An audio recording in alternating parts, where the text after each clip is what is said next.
Katatapos lang po ng tinatawag nating Lord's Supper at ang Panginoon ay nagpunta sa halamanan ng Gethsemane. Matthew 26:36 to 38. Then Jesus went with his disciples to a place called Gethsemane, and he said to them, "Sit here while I go over there and pray." He took Peter and the two sons of Zebedee along with him, and he began to be sorrowful and troubled. Then he said to them, "My soul is overwhelmed with sorrow to the point of death. Stay here and keep watch with me." Matapos ang Panginoon ay magbigay ng mga pahiwatig sa magiging masakit at mahirap na karanasan niya sa krus ng Kalbaryo, ang kanyang mga disipulo at siya man ay nagpunta sa halamanan ng Gethsemane. At sila ay nang makarating sa madilim na lugar na ito, iniwan niya yung karamihan sa may bungad at tatlo pa ang dinala niya doon sa may loob-loob ng garden. Si Peter at ang dalawang magkapatid. At sabi niya, "Manalangin kayo, dito kayo, samahan niyo ako sa panalangin, sapagkat ako ay sobrang nababagabag." And then the Lord went further into the garden, and alone he became very sorrowful and very, very troubled. Sinabi niya, "My soul is overwhelmed with sorrow to the point of death." Naranasan na ba nating malungkot na halos ikamatay mo ang lungkot? Yun ang naranasan ng Panginoon. Sabi niya, to the point of death. Sabi niya, "Stay here and keep watch with me." We must know that the highly spiritual and the highly wise could have moments of overwhelming sorrow. Pati si Solomon, sinasabi niya mahirap maging marunong, mahirap maging maraming naabot ang kaisipan dahil maaaring meron ka ring maabot na lungkot. Lungkot na nanggagaling sa pangunawa, hindi dahil sa kamangmangan. Lungkot na nanggagaling sa mas malawak mong pag-iisip at pagkakita sa mga bagay-bagay. Mga lungkot na hindi nararanas ng mga hindi gaanong nakararating sa malayo ang pag-iisip. Sabi sa Ecclesiastes 2:17 ni Solomon, "So I hated life, because the work that is done under the sun was grievous to me." What can we do to people who we consider are wise or wiser than we or more spiritual than we are? We've got to understand them. Maraming dinaranas na hirap ng loob at hirap ng isip yung mga mapag-isip at yung mga higit na maalam kaysa sa atin. Kaya imbes sa pagtawanan ng hindi natin naiintindihan, yung mga marurunong na parang sinasabi natin, nababaliw na yata yan, ang layo na lang naiisip, dapat natin silang ipanalangin. Sapagkat ang mga matataas ang espiritu at ang karunungan ay may ministry para doon sa mga di gaanong kataasan ang naabot. Matthew 26:39. Going a little farther, he fell with his face to the ground and prayed, "My Father, if it is possible, may this cup be taken from me. Yet not as I will, but as you will." Dito ay binunyag kung anong nagpapahirap sa loob ng Panginoon. Na kanyang naguguni-guni na, naiisip ang mangyayari sa kanya kung siya ay arestuhin, siya ay litisin, hatulan, pagpasanin ng krus, at mamatay mag-isa sa piling pa naman ng mga kriminal doon sa bundok ng Kalbaryo. At sa kanyang lungkot, pagkahapis, hirap ng loob, siya nagpatira pa sa lupa at nanalangin sa Ama sa langit. At sabi niya, "Kung maaari po sana, Ama, huwag na lang, pass na lang ako dito." Nakikita natin yung humanity of the Lord Jesus. Hindi natin pwedeng sabihin, nagawa naman ni Jesus lahat yan kasi anak siya ng Diyos eh. Nakita natin yung paghihirap din ng kanyang loob. Yung kanya rin sanang pag-ayaw sa hirap na kanyang dananasin. Hindi natin pwedeng maliitin ang kabayanihan ng kanyang kamatayan para sa atin. Nasasabihin natin, Diyos naman siya, kayang-kaya niya. Tulad niyo at tulad ko, meron din siyang takot.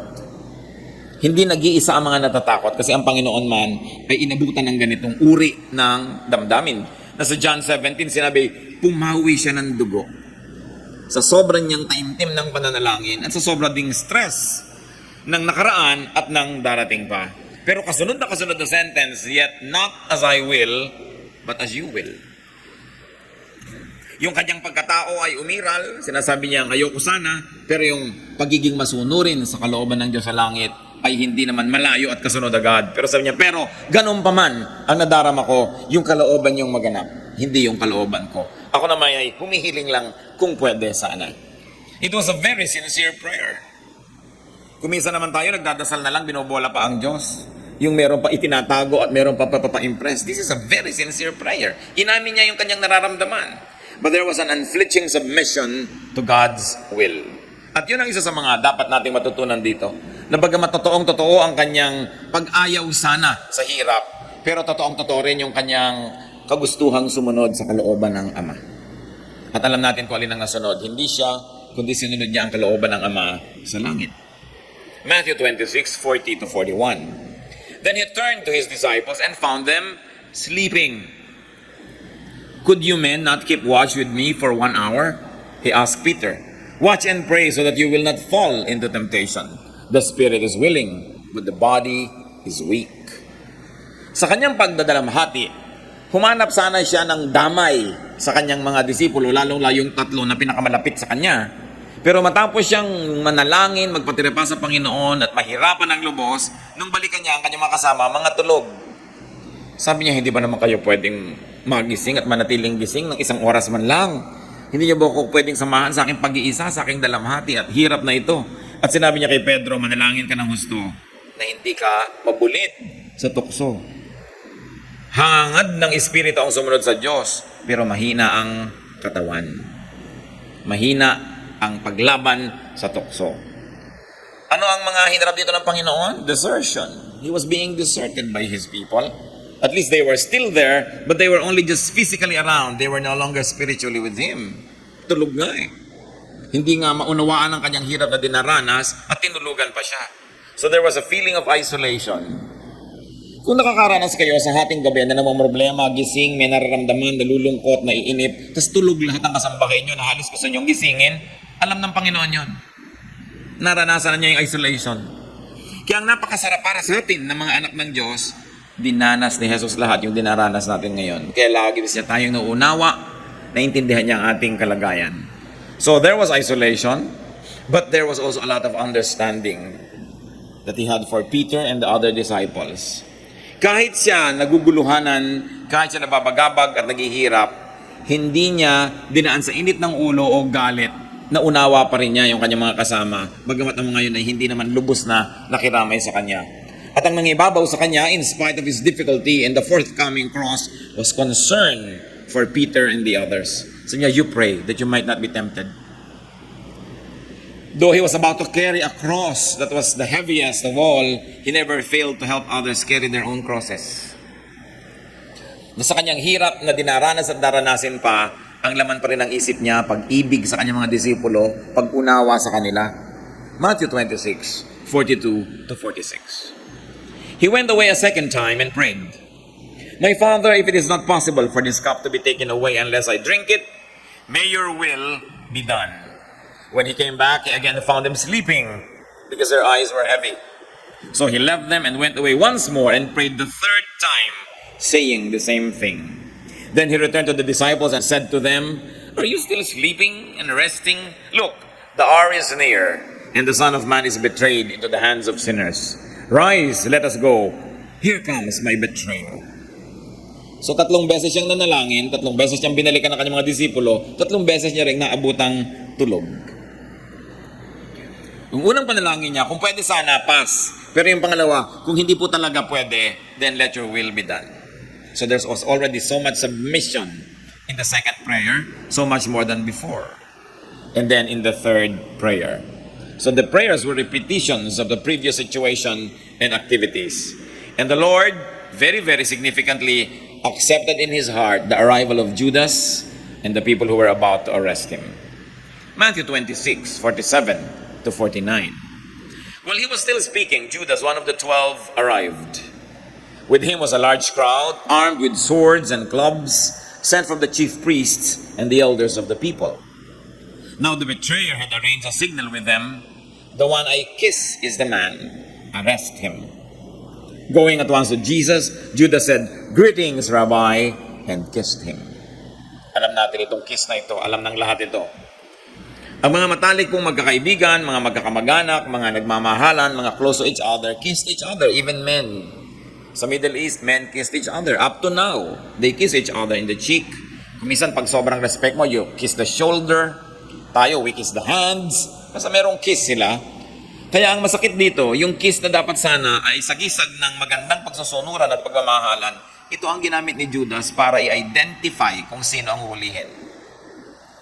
Sa inyo yung hahalikan ko at magpapahalik naman sa akin, therefore close kami, yun ang binebetray ko ngayon, yun ang hulihin nyo. Napakasakit. Masakit yung gawan ka ng masama ng kalaban mo, lalo namang masakit kung gawan ka ng masama nung kakampi mo dapat. nung kaibigan mo, yung kaibigan mo, mahal mo at mahal ka rin niya. Matthew 26:50 to 56. Jesus replied, "Friend, do what you came for." Binigyan niya ng permiso si Judas na gawin ang gagawin niya na pagtataksil. Then the men stepped forward, seized Jesus, and arrested him. With that, one of Jesus' companions reached for his sword, drew it out, and struck the servant of the high priest, cutting off his ear. So hindi na nakatiis ang isang kasama, inilabas ang kanyang espada, at nanaga, at natapyas ang tainga ng katulong ng high priest. Matthew 26:50 to 56, continuation. "Put your sword back in its place," Jesus said to him. "For all who draw the sword will die by the sword. Do you think that I cannot call on my Father, and He will at once put at my disposal more than 12 legions of angels? But how then would the scriptures be fulfilled that say it must happen this way?" At that time, Jesus said to the crowd, "Am I leading a rebellion, that you have come out with swords and clubs to capture me? Every day I sat in the temple courts teaching, and you did not arrest me. But this has taken place that the writings of the prophets might be fulfilled." Then all the disciples deserted him and fled. So one of the disciples resorted to armed defense. Isinakamay na nung isang alagad ng Panginoon yung depensa ni Jesus. Inilabas ang kanyang sandata at siya ay handang pumatay at maaaring mamatay para kay Jesus. At natapyas ka ang tainga nung katulong ng high priest. But Jesus restrained and corrected him and taught him the way of peace.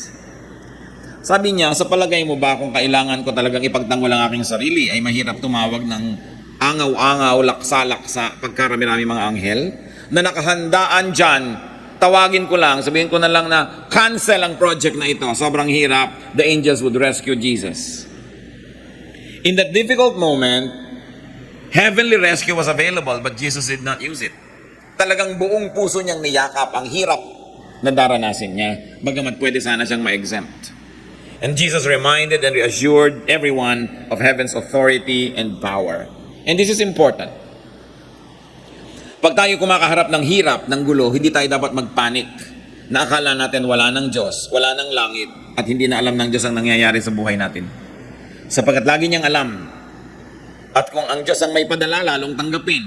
Kung hindi man siya ang may padala, pero pinayagan niyang dumating sa atin, dapat pa rin nating igalang yun dahil alam naman ng Diyos ang nangyayari. At sabi ng Panginoon, hindi ganyan ang paraan. Paano matutupad ang mga sinaad ng mga propeta kung iibahin natin? Kailangang matupad sapagkat may misyon ang pagsasakatawang tao ni Jesus. Then Jesus reasoned with the arresting party. Sabi niya, bakit naman kailangan niyo akong dakipin ng ganito? May dala pa kayong mga sandat at mga armas. Hindi naman kami manlalaban. Hindi naman kami nagtago kahit kailan. Tuwing nagtuturo ako, kita ninyo, bakit kailangan, ngayon niyo ako kailangan puntahan dito at sugurin nang akala mo ako kriminal o akala mo ako isang rebelde. At matapos yon, pumulas at nagtatakbo at iniwan siya ng lahat ng kanyang mga disipulo. Yun ang mas masakit. The worst cut of all was being betrayed by your friend and being left alone by all the others. What are the lessons from Gethsemane? Bakit kailangang pag-aralan? Bakit binabalik-balikan? Lalo sa ganitong mga panahon. Gethsemane was a garden at the foot of the Mount of Olives in Jerusalem. Nasa eastern side ng Jerusalem. Pagka kayo ay galing sa Jericho o galing dito sa east of Jerusalem, aakyat kayo ng bundok. At pagkatapos ay lulusong kayo, aakyat uli kayo ng isang bundok. At pag nakita nyo yung susunod na tuktok ng bundok, yun ay Jerusalem. Pero sa pagitan nyo, malalim na valley, at yun ang Garden of Gethsemane. Yun yung napakataas ng bangin, pagkatapos nandun yung pader ng temple at nandun yung tore na sinabi ni Satanas kay Jesus, tumalon ka. Kasi ang taas-taas talaga nun. Malalim na lambak. It was a very deep valley. Now the name of Gethsemane came from the Assyrian word meaning oil press. Dahil ang Gethsemane, ang nakatanim doon ay hindi mga bulaklak. Yung garden na yon, taniman ng oliba. Olives. Na makikita nyo sa mga Italian food, pizza, ganyan, sa mga Mediterranean food.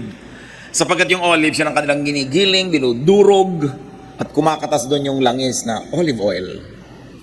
Kaya daan-daang mga taon ang mga edad ng puno na nandun sa garden ng Gethsemane. Dito madalas nagpupunta si Jesus, lalo't lalo may mahalaga silang gawain. Kaya alam-alam naman itong si Judas kung saan hahanapin ng Panginoon kahit madilim. Kasi alam niya kung saan nagmi-meet ang mga taong ito. Then and now, Gethsemane can mean grave sorrow. Sorrow of the Lord, sorrow of each one of us, and everybody else for all time. Maaaring ang Gethsemane ngayon ay gamitin nating sagisag ng malalim, mahigpit, masakit na kalungkutan, pag-iisa at pangungulila. Gethsemane can mean emotional and spiritual trouble. So pwede natin masabi ngayon, I'm having a Gethsemane moment. Na-stress ako, nalilito ako, depressed ako. I'm so sad I could die. So it could be the representation of that idea. So it's an emotional or spiritual trouble caused by the prospect and fear of physical threat or suffering or death. Pwede natin i-apply ngayon na ganong kahulugan. Matthew 26:38, ulitin lang natin. Then he said to them, my soul is overwhelmed with sorrow to the point of death. Stay here and keep watch over me. Gethsemane can mean isolation and aloneness. May mga kasama ka pero tinutulugan ka. May kasama ka pero pinagtaksilan ka. May pinagtitiwalaan ka pero bumaligtad. That could be a Gethsemane moment. Gethsemane could stand for betrayal or even injustice. Anong ginawa ang masama ng Panginoon para ma-deserve niya na arestuhin? Kung minsan sa ating buhay, mapagbuti ang ginagawa natin na sinusukli sa atin masama, it could be a Gethsemane moment in our lives. And Gethsemane could also mean grave fatigue. Sapagkat ang Panginoon, napakaraming ginawa ng mga nakarang araw, hirap na hirap, pagod na pagod. So there was this emotional, this physical, and this spiritual stress on him. But Gethsemane could also mean oil press, as we have said. At hindi siguro aksidente na ganyan yung pangalan ng garden na yan. Kasi yung oliba, kung hindi dudurugin, pipisain, kakatasin, hindi lalabas yung mahalagang langis. At tayo man mga kapatid, para lumabas yung halaga ng ating espiritu, para lumabas yung what is noble and divine in us, many of us have to pass through a Gethsemane experience. Parang bulaklak na kung natapakan mo't nadurog, ay doon lumalabas ang kanyang halimuyak. Parang nyug na kung hindi mo basagin, pigain na hindi lalabas ang gata na nagiging langis. Tayo mga tao dumaranas ng ganong pagpiga. Akala mo nagkagiba-giba ka na, nagkawasak-wasak. Yun pala, hinahayaan lang ng Diyos sa mangyari para lumabas yung iyong halaga. Para lalo mong makita kung anong importante sa buhay. Para lumabas ang gagandahan ng iyong pagkatao. Para tulad ni Jesus, magkaroon ka ng mga karanasan na magagamit mo ngayon para maging blessing ka sa maraming tao. Kasi kung hindi pa tayo kumisa nakakaranas ng hirap sa buhay, hindi tayo nagiging understanding sa mga dumadaan sa hirap. Kung hindi tayo nakakaranas na matukso, magkasala, magkamali, madalas self-righteous and judgmental tayo. Kaya kung tayo man ay dumadaan sa napakahirap na karanasan, magtiwala kayo, lumapit sa Diyos tulad ng ginawa ng Panginoon at ipagpaubaya sa Diyos ang kanyang ginagawa sa atin, sapagkat kung alam niya ang kanyang ginagawa at tayo naman ay nagsasabit sa kanyang kalooban, merong magandang kakahinatnan. Ang hirap ay pansumandali, ang kaluwalhatian ng Panginoon ang maghahari kung tayo'y papayag na gawin ng Panginoon ang ginagawa niya. Mahirap man kung minsan yun. Your Gethsemane can turn you from olive to oil, like flour that is crushed. Your fragrance is released when you're crushed. Ayaw natin makrush, ayaw natin madurog. Kung pwede lang sanang mabango ka na lang na bulaklak na hindi nadudurog, why not? Pero kung bulaklak ka, sinasabi mo ang bango-bango ko, ang ganda-ganda ko, bakit ako nadudurog? Magtiwala ka na may bangong lalabas mula sa iyong paghihirap. Kung hindi ka magiging rebellious, hindi ka magwawala ng tiwala sa Panginoon at ipapaubaya mo sa Panginoon ang iyong kalagayan. So lahat tayo dumadaan sa Gethsemane experiences. Parang kung minsan nag-iisa, tinalikuran ng lahat, pinagtaksilan, nahihirapan, walang makaunawa, nalulungkot, nababagabag. Let's see how Jesus survived Gethsemane. So we can also survive our Gethsemanes. Ano-ano ang laman ng matatawag nating Gethsemane Survival Kit? Kung ngayon gagawin nating survival kit yan, First of all, there was company. Matthew 26:36. Then Jesus went with his disciples to a place called Gethsemane, and he said to them, "Sit here while I go over there and pray." Ang Panginoong Jesus, anak ng Diyos, hari ng mga hari, tagapagligtas ng daigdig, kinailangan din niya, ginusto niya na may makasama. Pag dumadaan tayo sa hirap, mabuting may kasama. Masarap na mayroong karamay. Huwag nating solohin.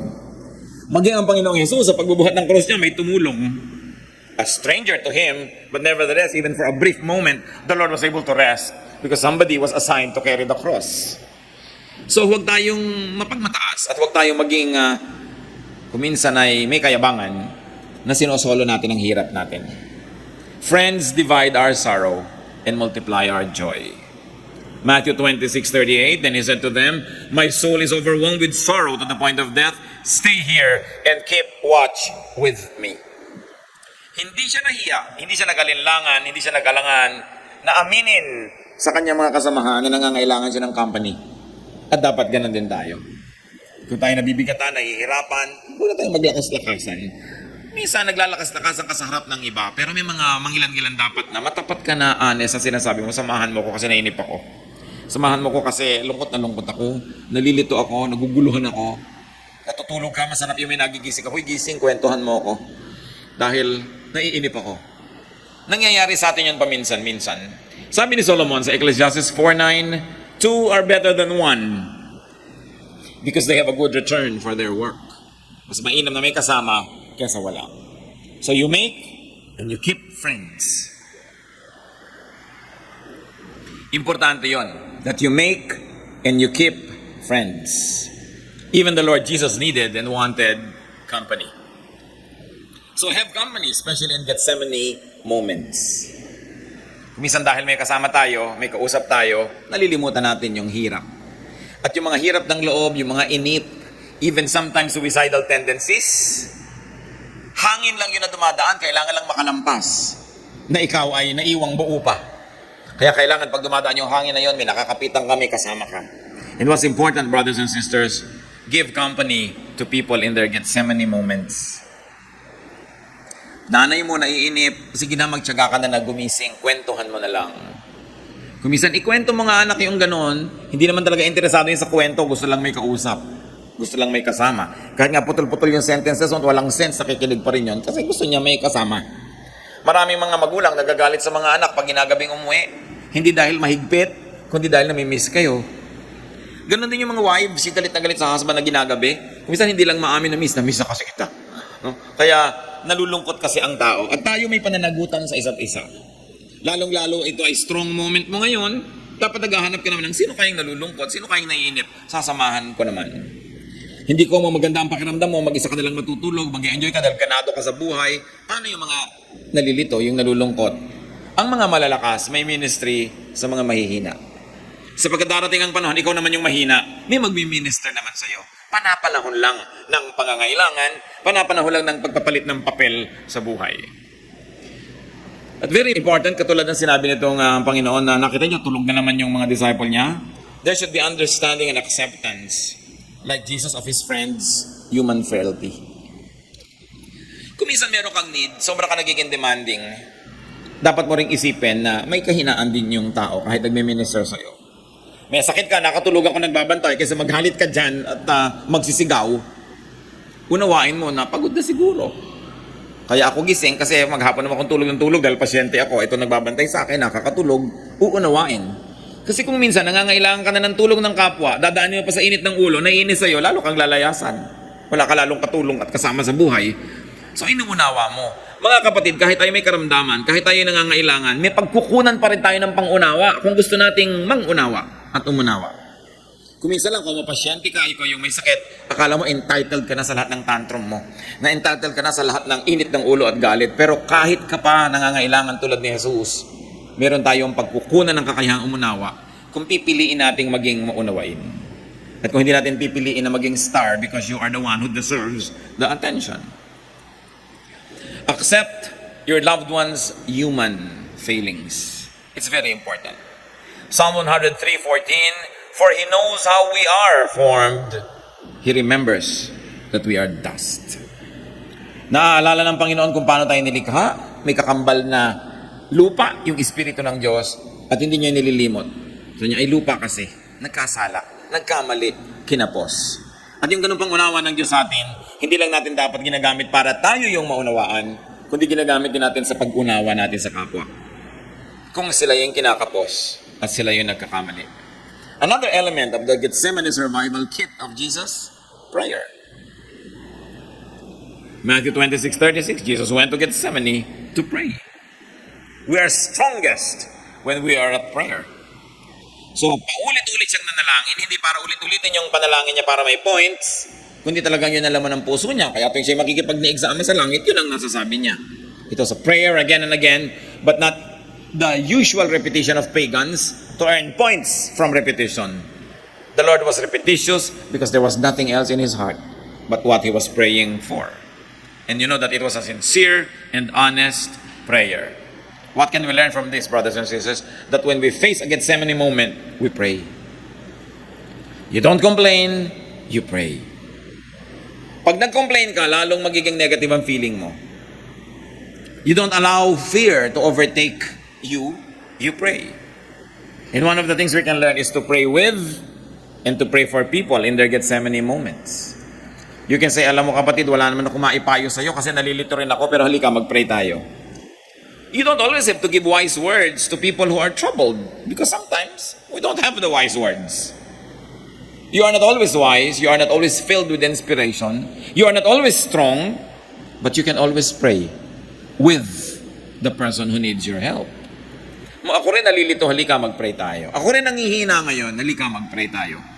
At hindi yan last resort, it must be the first resort. Because we are strongest when we pray.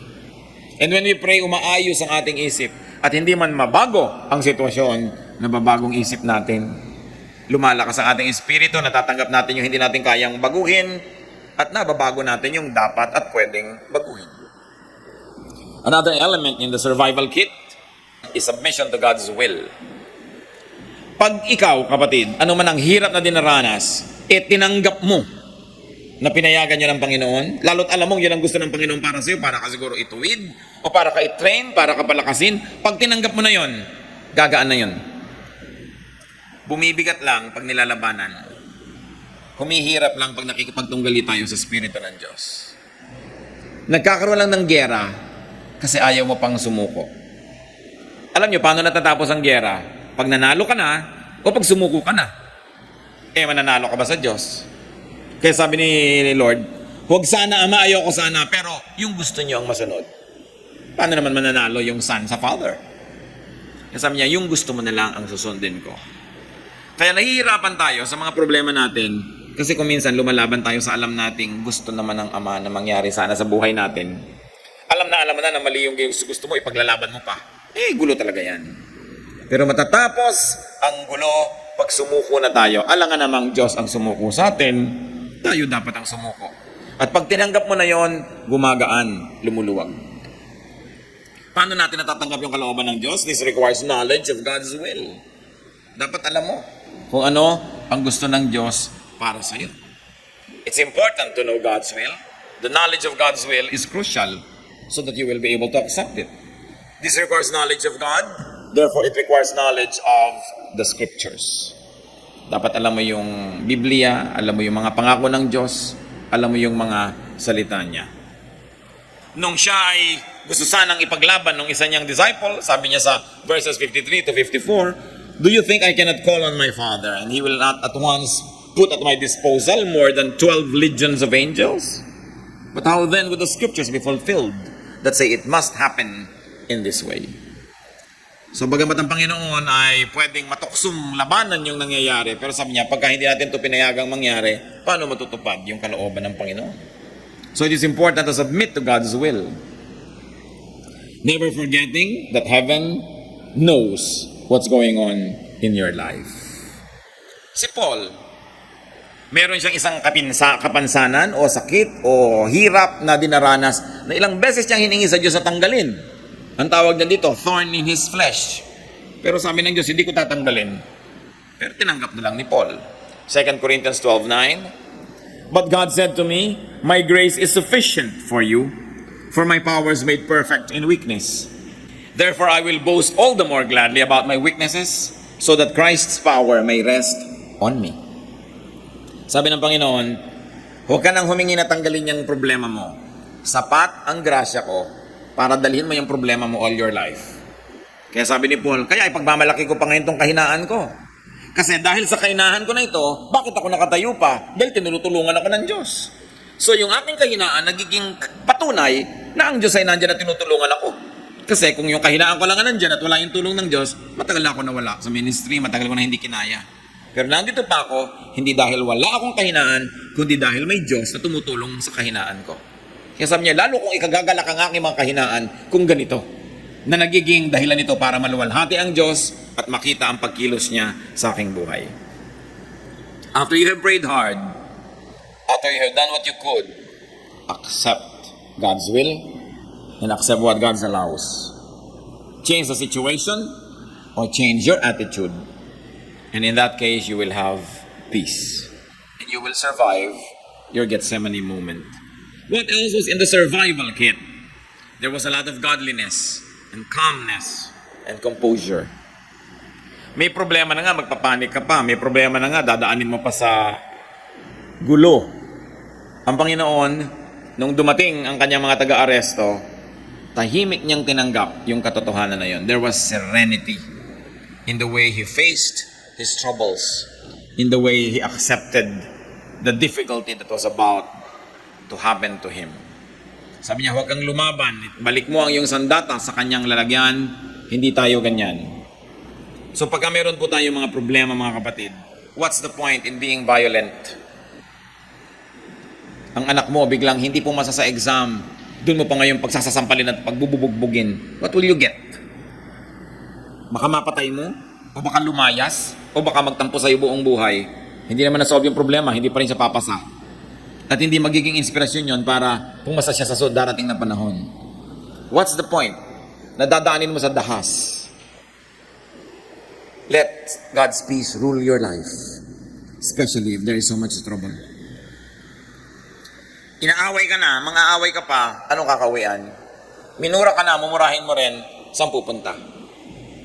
The only feasible answer to trouble is a peaceful spirit. Because the only way that you could win over trouble is by being peaceful, not by being more troublesome. Because troublesome attitude begets a troublesome reaction. At hahaba lang ng hahaba ang gulo. Ang pinakamagandang paraan, payapa, tahimik, at iwasay na pag-uugali. Philippians 4:7, the peace of God, which transcends all understanding, will guard your hearts and your minds in Christ Jesus. Nais kong bigyan ng diin ito. Kung tayo ay naguguluhan, natatakot, nababagabag, hirap ang loob, ang kailangan natin, the peace of God. And the peace of God transcends all understanding. Read another way, it says, the peace of God tells you to be peaceful when you have all the reason to be troubled. The peace of God tells you to be friendly when the entire environment provokes you to be violent. The peace of God makes you do the impossible. And in doing the impossible, you allow God to work. So practice serenity.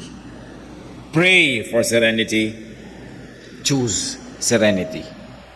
When you are provoked, you have two choices. Maging katulad ka niya o ibahin mo yung approach. Sa palagay niyo, sinong magwawagi? Yung makapa-Diyos na pamamaraan. Kaya ang sabi ng Panginoon, pinupuwersa ka maglakad ng 1 mile? Sabi mo, 2 miles na lang gusto mo. Hinihingi yung jacket mo, sabi mo, suksando ko, gusto mo rin?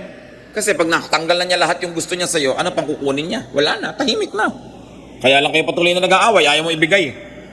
So ibigay mo yan, matatahimik. Mahirap isipin yun. Paano naman yun? Di nawalan ako? Exactly. Pag pinaandar natin yung sarili nating pangatwiran, doon talaga lalong gumugulo ang buhay. Kasi kung minsan, sa paggawa mo ng baligtad, doon mo nagagawa yung dapat mangyari. Para yung istorya nung araw ng elementary grades, ako, ewan ko kayo, baka ibang panahon na kayo eh. Nag-contest daw yung araw at saka yung hangin. No? Kung sino ang makakapagtanggal ng jacket nitong taong ito. Aba, nagyabang yung hangin. Ako makakatanggal niya. At talagang pinalakas yan, pinalakas yung hangin para lumipad yung tao, lumipad yung jacket niya. Pero habang gumiginaw, lalo naman talagang pinakasikip-sikipan ng tao yung jacket niya dahil maginaw. So ano mang lakas ng hangin, di niya na pag nakuha yung jacket. Yung araw naman ngayon, pinainit niya yung araw, andali, di naghubad ng jacket yung tao. Kasi mainit eh. So pagkapilit mong inaagaw, lalong hindi ibibigay sa'yo, there must be a way. Mga mag-asawa, 20, 30 years na mag-asawa, away pa rin ang away. Hindi kayo nakakakita ng paraan how to have a peaceful life. Kung lagi nyo lang pag-aawayan, kung gaano kalamig ang aircon, o kung gaano kalakas ang ventilador, tinatamaan ba kayo o hindi, no? Yung nakahiga kayo sa iisang higaan, abay, mag-isip-isip kayo, solving nyo yan. Alam nga namang abutin kayo ng 70-year anniversary, nag-aaway pa rin kayo dahil sa electric fan. Babaw naman nun. Hindi kayo magkasundo kung gaano kaasim ang sinigang. Patay ba o bukas ang ilaw pag natutulog kayo? Mag-asawa kayo na magkasama sa buhay. Dapat kayo makahanap ng peaceful way to resolve this. And the only way is to give way. Gusto mo hanin ng ilaw? Pagdating niya bukas, may laser talaga. Pagkalakas-lakas na laser, pag gusto mo ilaw, baka naman sakaling umayaw. No? Pero hindi sa pagpipilit ng gusto natin, kundi sa pagbibigay sa kapwa. Meron niya na himala. Yun lang gumagawa nun. Ang nakakadiscovering meron pala. Sa pagpapaubaya, doon kung minsan natin nakakamit yung gusto natin. Pero ang sincere na pagpapaubaya, willing talaga magpaubaya. Hindi gimmick mo lang para manalo ka in the end. But really, sincerely. Maraming pamamaraan ng Panginoon na baligtad. So, it's only love that can conquer hatred. It's only peace that can conquer trouble. So practice and choose serenity. Why do I say choose? Pag may kaharap kayo, inaaway kayo, lagi kayo may choice. Makiaway o hindi. May choice. Choose the peaceful way. Gaganti ba kayo o hindi? Sinabi na ng Panginoon, huwag gaganti. Siya daw ang gaganti. So, naniniwala tayo at hindi, pairali natin ang pananalig natin sa Diyos at sundin natin siya para makita natin siya at work. Very importantly, brothers and sisters, when people are going through their difficulties, help people become calm and serene. Dapat huwag natin silang i-provoke. Let us not vex people. Meron naman, huy, sabi ng kumari mo, pangit ka raw. So tahimik ka niya rin mo, papayag ka? Sinabi akong pangit ka? Payag ka? Yung talagang gusto mo na siya itulak para makipag-away, walang kwentang behavior yon. We must not vex people. We must not provoke them to anger or to fear. Meron naman, mataas na nga ang blood pressure mo, nahihilo ka na. Sabi ko, kukunin mo blood pressure ko. Siya man, ang taas! Di lalong na nervyos yung pasyente mo. No? Don't vex people. Our ministry is to calm and soothe people. So you can say, medyo mataas, magpahinga ka, mamaya kukunin natin uli. No? Huwag mo nang ipabasa na 270 pala. Over 190 yung blood pressure niya. Kasi yung nervyos niya ang lalo magpapataas nun.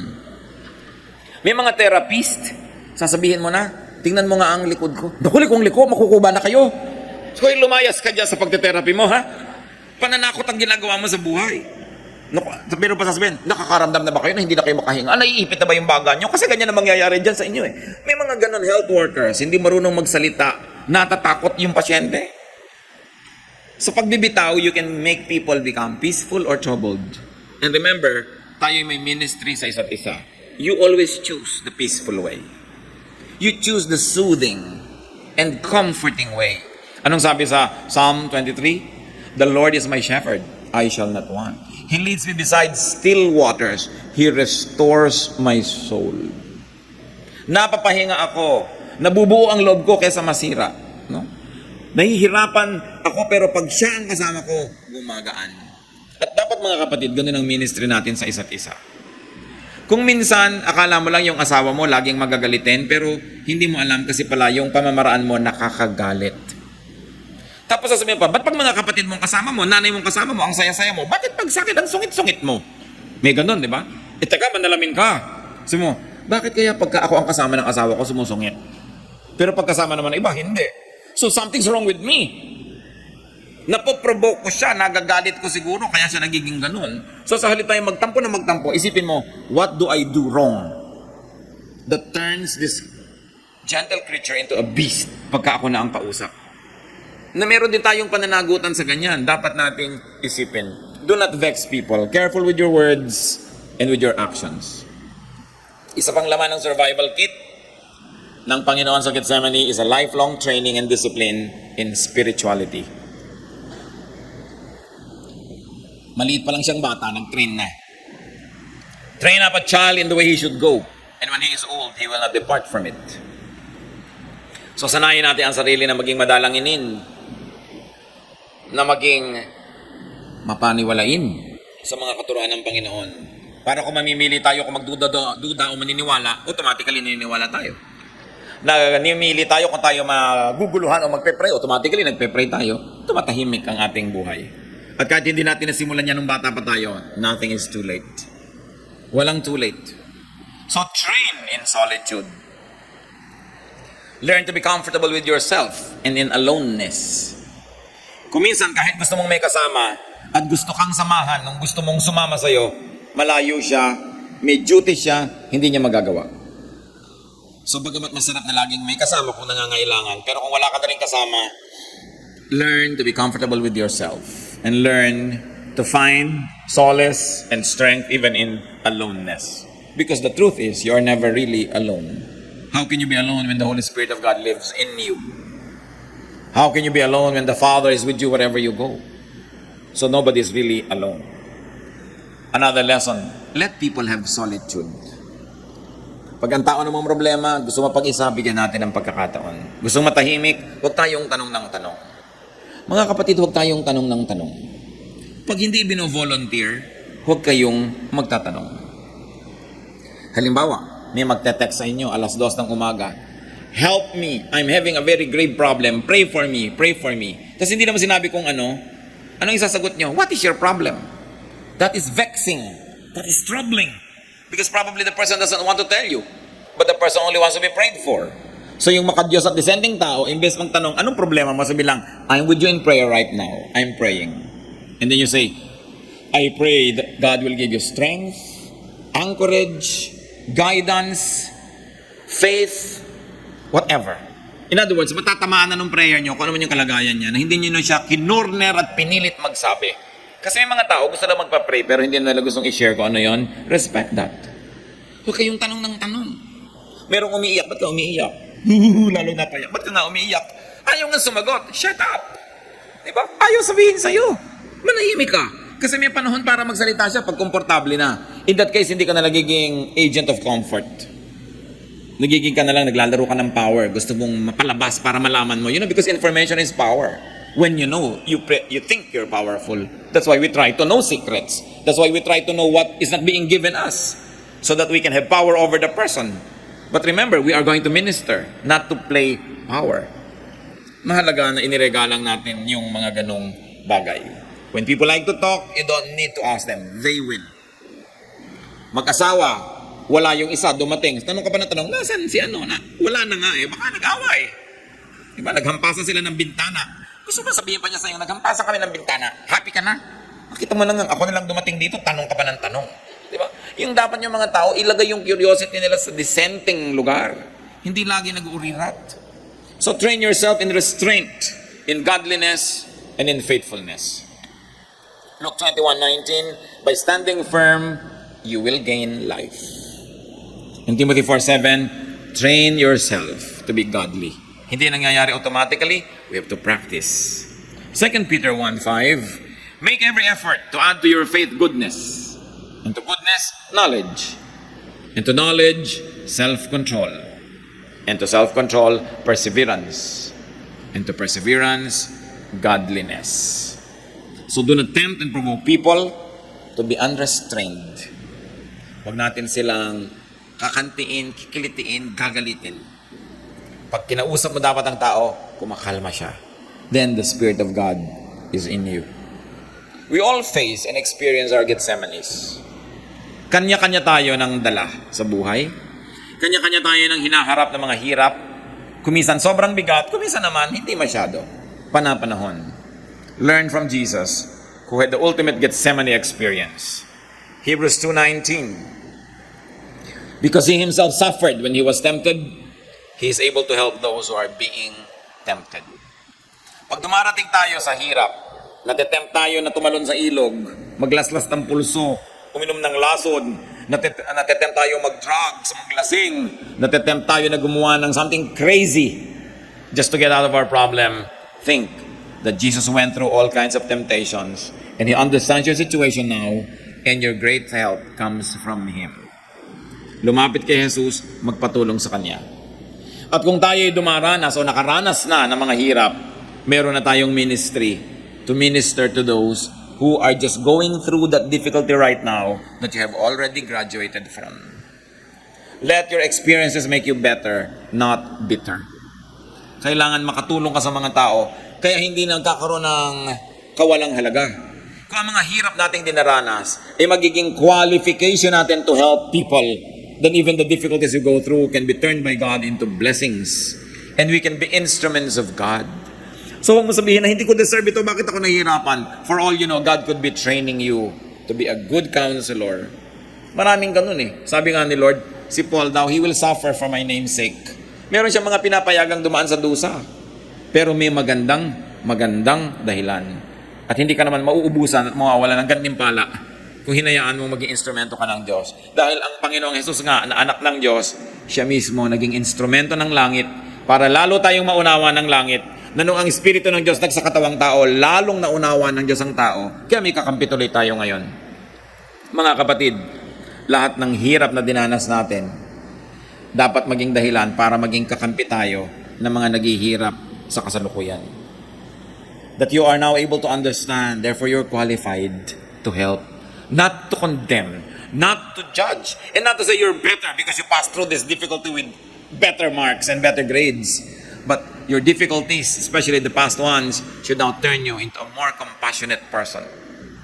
Lalo kang magiging maunawain, mahabagin, mapagmahal, mapag-aruga kung naranasan mo na ang ganung mga hirap. You are qualified. Kaya pagka ganun nakikita mong, well, I'm becoming qualified to be God's instrument. At kung minsan naman, dumadaan tayo sa difficulty dahil bunga ng ating mga gawa, edi natural lang na mahirapan tayo. Pero kung hindi ka makakakita ng dahilan, ba't ako nahihirapan, hindi ko to deserve.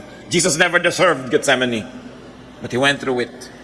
At tayo mga anak ng Panginoon, kung saan dumaan si Jesus, dadaan tayo. Para makarating tayo sa Kanyang pinuntahan, resurrection and the life. Alam nga naman sabihin mo, makita na lang tayo sa heaven, doon na lang yung meeting place. Tapos hindi ka susunod sa dinaanan ni Jesus, the Via Dolorosa. Hindi natin kayang tumbasan ang hirap na dinanas niya, pero kahit man lang mga kamukha nun, dadanasin natin. Then we become instruments of God's goodness to others. 1 Peter 2:21, Christ suffered for you, leaving you an example that you should follow in His steps. Not only in His steps in difficulty, but in how He faced such difficulties. It's very important that we call on God and that we trust God. And if you are going through Gethsemane right now, transcend it by God's power. Don't stay there too long. Look forward to your resurrection, because even Gethsemane was just one night in the Lord's life. And after that, the difficulty of the cross, 3 days of death, and then never-ending eternal life and glory. This is the destiny of those who follow in the path of Jesus. Salamat, Ama, dahil kahit dumaraan kami sa mga hirap, nauna ng daanan ng iyong anak na si Jesus ang mga hirap na ito. Na wala kaming hirap na maaaring maranas na higit pa sa dinanas niya. Kung ganoon, meron kaming kakampi in the Lord Jesus. Meron kaming pwedeng lapitang nakakaunawa sa amin. Salamat po. At Ama, salamat sapagkat ang iyong anak na si Jesus, nauunawaan kami. At sa pamamagitan niya, nakakalapit kami sa inyo, nahuhugasan kami ng kanyang dugo, at nakakakuha kami ng lakas sa kanyang karanasan. Turuan mo kami na maging mumunting mga Jesus din sa mga kapwa namin na maaari naming tulungan, na kami naman ang panggalingan ng lakas na sa iyo naman talaga nagmumula. Allow us to be instruments of blessings and goodness. Be at peace with God. Spend some moment in silent prayer.